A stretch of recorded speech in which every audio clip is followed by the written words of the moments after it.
What it do, citizens of P-Town? How y'all feeling? How y'all feeling about this updated card? Do y'all remember what you're all doing when this card seemed like it was in jeopardy?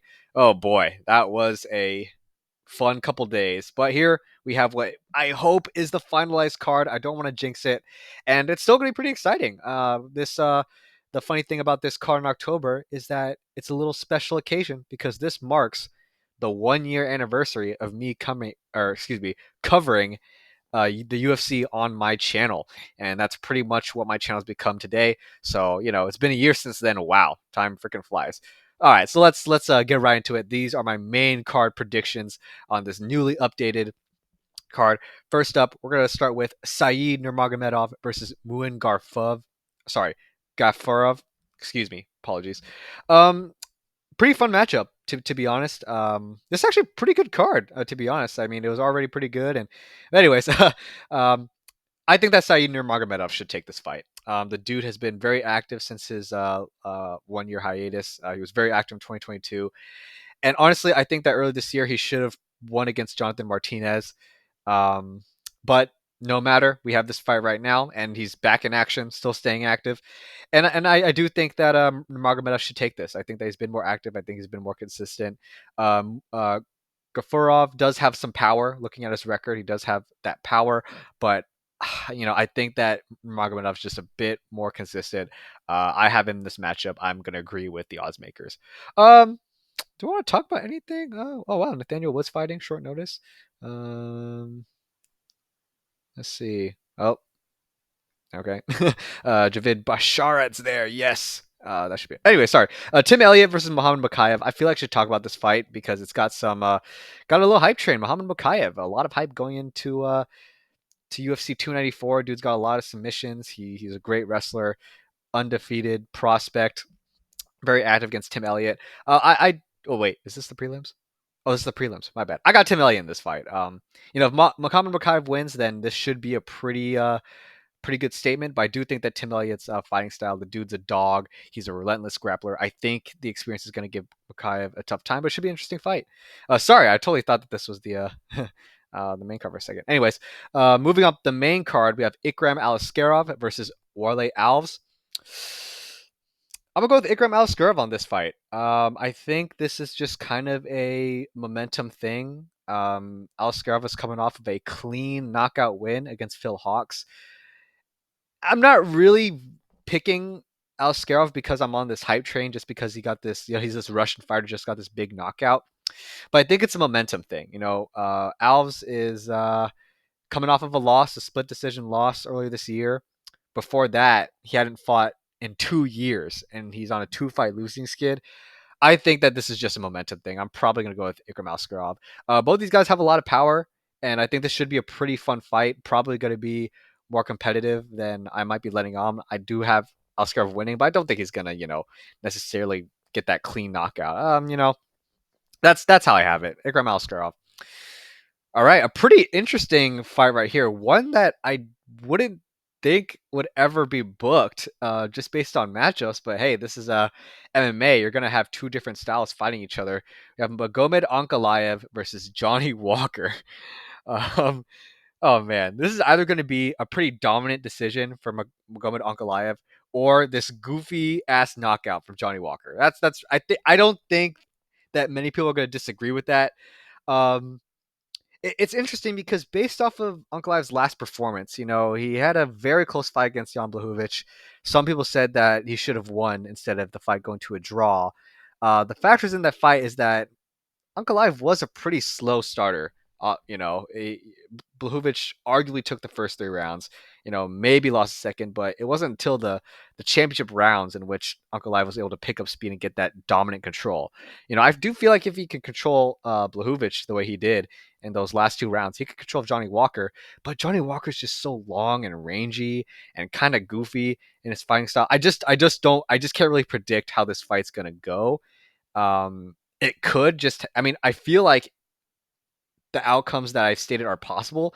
It's just that which one happens, I don't know. I think that if Ankalaev comes through with a game plan, then he could definitely, take this fight. As we saw, he's able to pretty much dominate Blachowicz when he wants to or when he can. But yet Johnny Walker, he's just, I don't know, man. He's long, he's rangy, he's got a goofy style. It's something to think about, but it's a bit more dangerous to try to go for single legs for Johnny Walker, as we saw against Paul Craig. You know what I mean? I think that Uncle Ive's got to be careful when going in for the takedowns. You know, I don't think that Walker's necessarily dangerous, the most dangerous when it comes to uh, when a single leg gets grabbed onto him, but like it's something to think about. It's a factor to think about. That's how you have it. I think Uncle Live with the game plan wins this, and then if Uncle Live doesn't have time for the game plan to take effect, I think Johnny Walker get a goofy ass knockout, and he could be ranked number 2 in the light heavyweight division. Oh man, dude, light heavyweight is pretty entertaining. You gotta say it. Okay, up next we have a more compelling matchup than what we had earlier. Khamzat Chimaev versus Kamaru Usman, taking this fight on short notice in his professional middleweight debut. A fight that we thought that we would have at welterweight and for the championship, but hey, MMA moves, and this is the matchup we have now. Um, Factors are pointing to Khamzat Chimaev winning this fight. I mean, dude, I try not to be that guy, who has that mindset of a fighter's only as good as they are in their last fight. And I had that same mindset with like Ikram Aliskerov and Wally Alves, but I think that changes when it comes to like a former long-time reigning champion, the former pound for pound king. Usman did not look as good as he normally did against Edwards in their third fight, but oh man, like it's just hard to doubt him. I mean, once again, factors. I mean, 11 days notice. This is Usman's professional middleweight debut against a huge Khamzat Chimaev. Chimaev does have a matchup that does favor him against Usman, in which, even if um, Chimaev might not be able to ragdoll Usman, I don't really see the same happening in the reverse either. So this could be like a canceling out of styles, kind of like the Usman versus Covington fights were, in which pretty much both those fights were determined based on the striking. If this fight will be determined on the striking, which it likely will be, Chimaev is going to be very dangerous in the opening. When he has a gas tank, the dude's got heavy knockout power. He's a relentless striker, and it's going to be very dangerous the opening round. And yeah, that's what I'm going to go with. I'm going to go with that this fight's going to be decided based on the striking.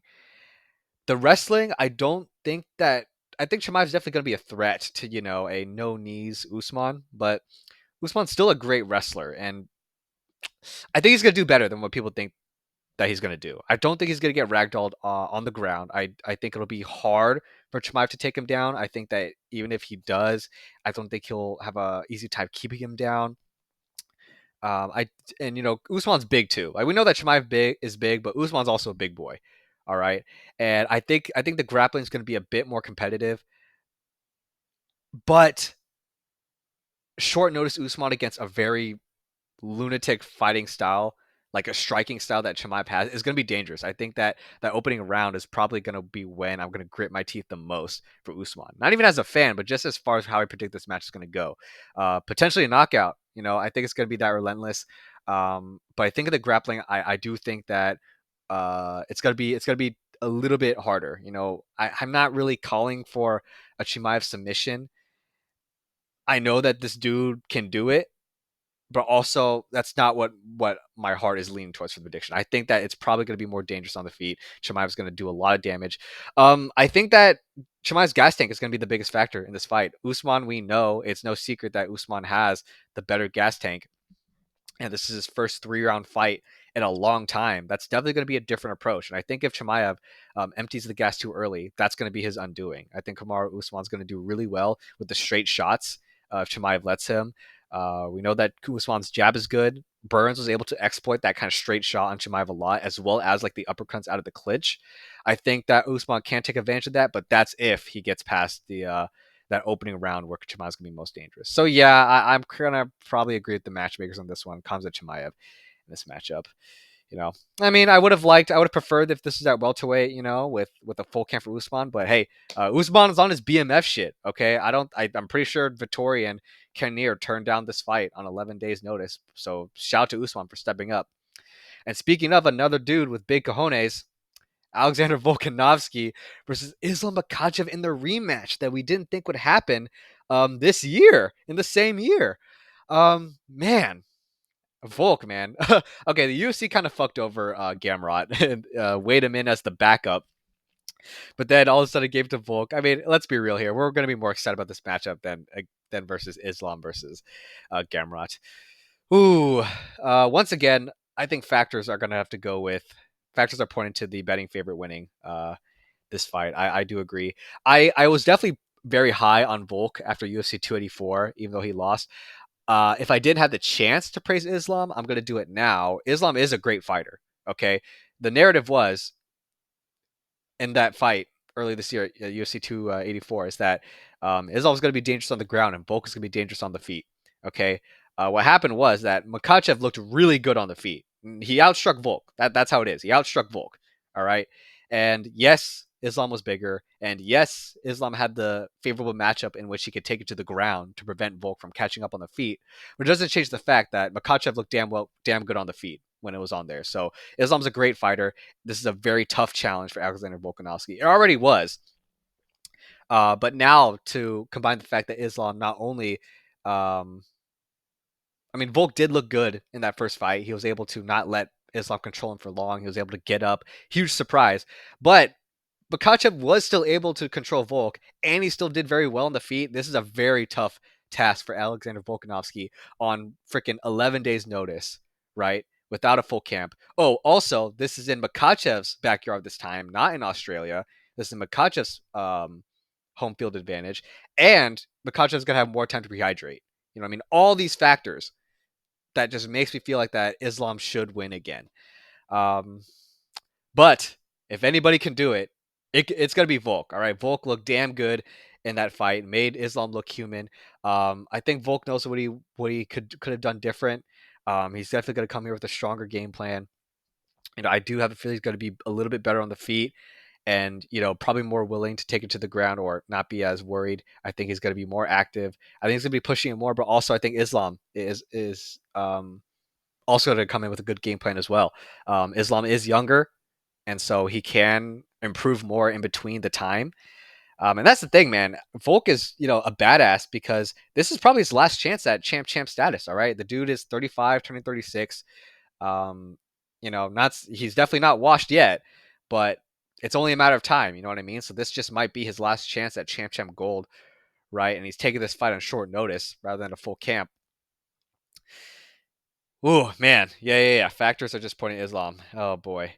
Yeah, okay, brain says Islam, heart says Volk. I do think that Volk might be able to pull it off, but he definitely has a taller task. You know what I mean? He can do better on the feet. I can see an improvement on the feet for him, but also, he does have to navigate a lot. And Islam just need to remain sharp. You know what I mean? Stay very sharp on the feet. Not make any mistakes. He didn't do that too much the first fight. But yeah, brain says Makachev, heart says Volk. I do think that Volk can pull it off. He definitely needs to be more adamant on the ground and definitely more busy, fight with more urgency. But this should be a pretty entertaining fight. Let's hope this is another great fight. And once again, I'm just gonna sit back, relax, and enjoy two fighters, two of like the best in the world, some of the best pound for pound fighters we have in the UFC right now, fighting it again. We get this twice this year, and I'm gonna enjoy it. I'm gonna be on the edge of my seat. And those are my picks for the main card for UFC 294, Makhachev versus Volkanovski 2. What are your thoughts on this fight? How are my Charles Oliveira fans doing? Are y'all okay? I mean, I'm a Volk fan too, so I'm not hurting too much. But yeah, I'm a little disappointed.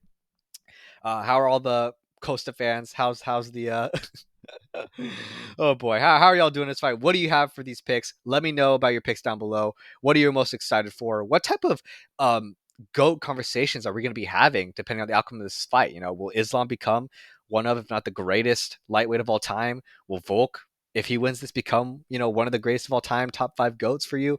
What implications are we going to have after this fight? Let me know down below. I'd love to talk with y'all about it.